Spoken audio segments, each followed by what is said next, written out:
I live in Chicago right near the lake, and sometimes late at night, when I need to decompress, I walk for 20 minutes to get to the lake. Something about the sound of the lake brings me peace in a way nothing else can.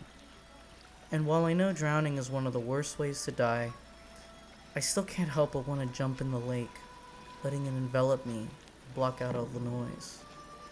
This feeling, this is the exact feeling I get when I watch a certain sequence from The Hunters by Angelopoulos.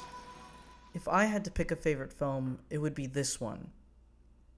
I've seen it like 10 times, and I actually watched it again for this video. I think the film was just really important for me in my development, not only as an artist, but as a human being. You see, I grew up pretty ahistorical, not really knowing about the country of my heritage or the one I grew up in. I knew some things about the history of Greece from the things I heard, stories, but nothing concrete, nothing real, and I tended to check out a lot in history class, not really caring about the 16th John something and what he did. I would go to Greece every year, and while I do feel very fortunate for that now, I felt a certain disdain for my home country, and I felt very disconnected from everything Greek. Yet, I always craved that connection to see my people in film. I remember when I was younger and we were watching Mamma Mia, and there was that one scene where I think they say like 2 Greek lines in it. It might sound funny, but I was startled by the fact that an American film could have Greek in it. That anybody outside of my family or the people I knew in Greece would know Greek in general. To be honest, I think when I started cutting off myself from my Greekness, it was just cope. I'm sure you've heard that thing where someone has a heritage from another country and feeling too American for that country, but also too much of that other country to be American, leaving you somewhere in this weird ethnic limbo. I have always felt this way, and now I've come to terms with it, but for a time, I desired to disconnect myself from my Greekness and my Greek community. Then I started reading up on Greek films, and I saw this name over and over again, Angelopoulos.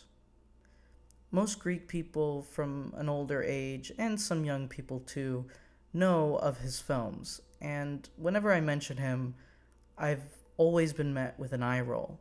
You watch him, they ask? Why? He's so boring. And to be honest, they're not wrong.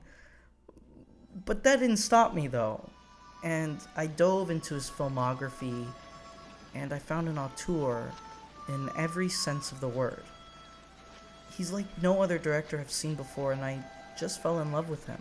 All of a sudden, I saw Greek people on screen, not partying at the beach. They were in the mountains. The skies were cloudy and gray. They were sad and upset at the world.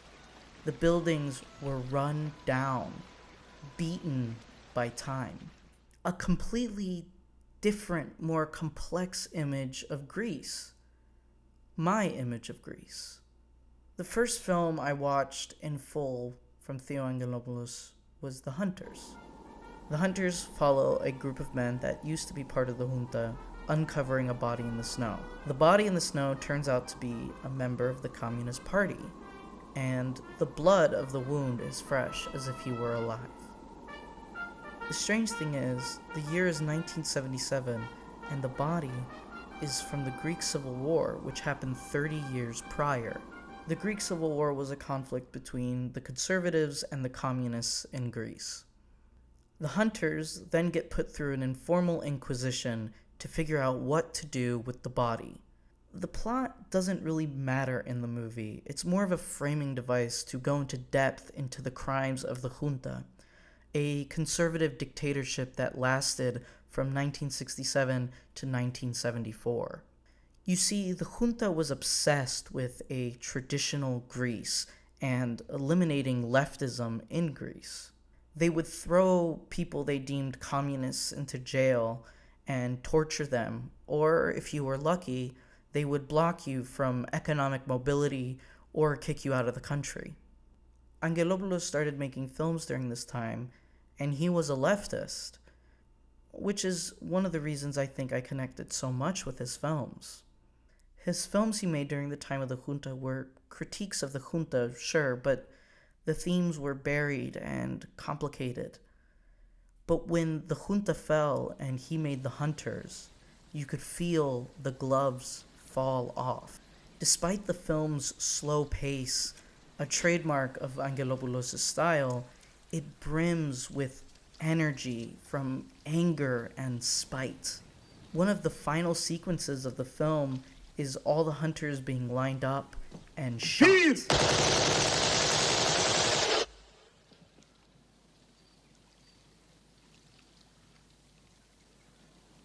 This is an angry film, a film made with anger and meant to inspire that emotion in its audience. It is what makes it so powerful to me. There are not many films that I would consider angry films.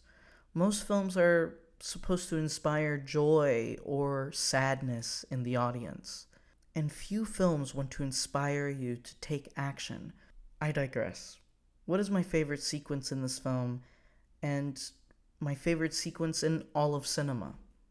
This particular sequence begins in an unknown restaurant in the past. You see, the film is non-linear, bouncing from vignette to vignette, often painting scenes of conservative violence. A group of junta soldiers walk into the restaurant and start to beat up on one man. Everybody looks at them in horror, and when the soldiers are done, they tell everybody to leave. Afterwards, the soldiers engage in a march in the town square, asserting their dominance over the quiet town.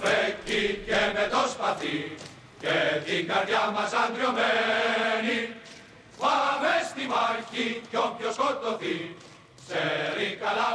it directly cuts to the hunters singing the same chant.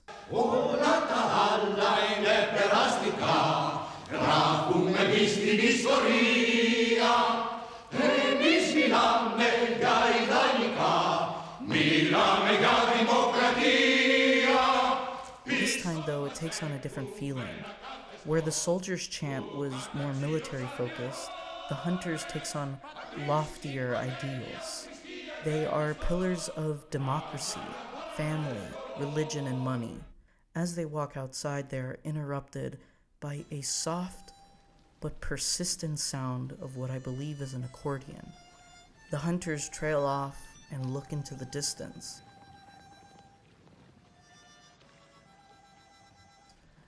The camera slowly pans over, revealing a fleet of ships with red flags. You hear the sound of a man's voice echoing through the river.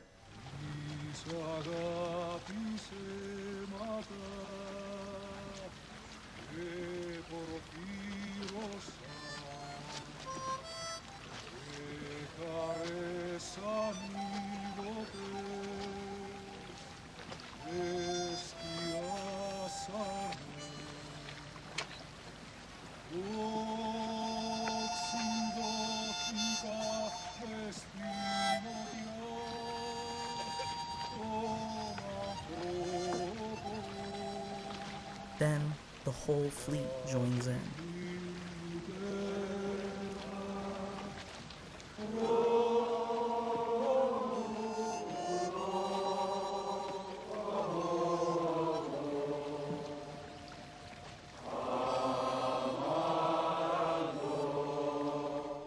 All the hunters are able to do is look at the fleet. I'm not sure what their expression means. Is it intimidation? Wonder? Envy? Envy that they will never know community that this fleet represents? For most of the sequence, their backs are to us, so we are left to interpret the meaning of their silence. I showed this scene to my mom one time, and one thing she saw was how everything moved in harmony. The river, the boat, the swans. How the hell did he get the swans? And the camera all move in unison. in one fluid movement. Not to mention, the movement of the fleets is from left to right, a straight line. You see, there is a theme of circular motion in the hunters, representing the cycles of conservative violence. It's as if it were a snake eating its own tail. The hunters often engage in circular movement, so to see this fleet move from left to right in an unbroken movement represents the constant progress that the left strives for. This unity of motion, this unbroken line, creates peace in the audience. The song that the hunters sing is loud and abrasive. It leaves little room for contemplation. The song from the left is slow, mournful, and contemplative. They speak of a lost mother, representing Greece, something they've been barred from. Despite how loud the conservatives are, they are still the minority. The left is here. They can be heard, perhaps from a distance, but they are here. They are the silent majority. This one single sequence is the entire film. I showed this scene to my dad. I was really showing it to anybody that would watch it. And he actually started singing along with the fleet of boats. I asked if he recognized the song, and he said yes, although he didn't recognize the march that the conservatives sing. He told me that the song that the fleet is singing was actually written by a conservative, then taken by the left and appropriated for their own message. That one fact just added so much depth for me. The film felt so complete, so purposeful. The difference between the songs is the point of the entire film. It shows the violence and hypocrisy found in the right and the quiet, contemplative anger of the left. It is the perfect sequence. I still sit down sometimes and I watch it in awe. This is movie magic to me. This is the magic of art. The way that it moves us and reflects us. Sometimes when I go to the lake and listen to the waves hit against the shore, I hear that enigmatic voice in my head, inviting me into his world, their world. I long in a way for that community, but like the hunters, I will only ever be a viewer. Zooey mama. So that was the end of the video. I hope you enjoyed it. The last video I didn't really do an end card, so I decided to switch that up. Welcome to the performative reading corner, and welcome to my channel. If you enjoyed this video, please like and subscribe. Nice. All right. I'll catch you on the next one.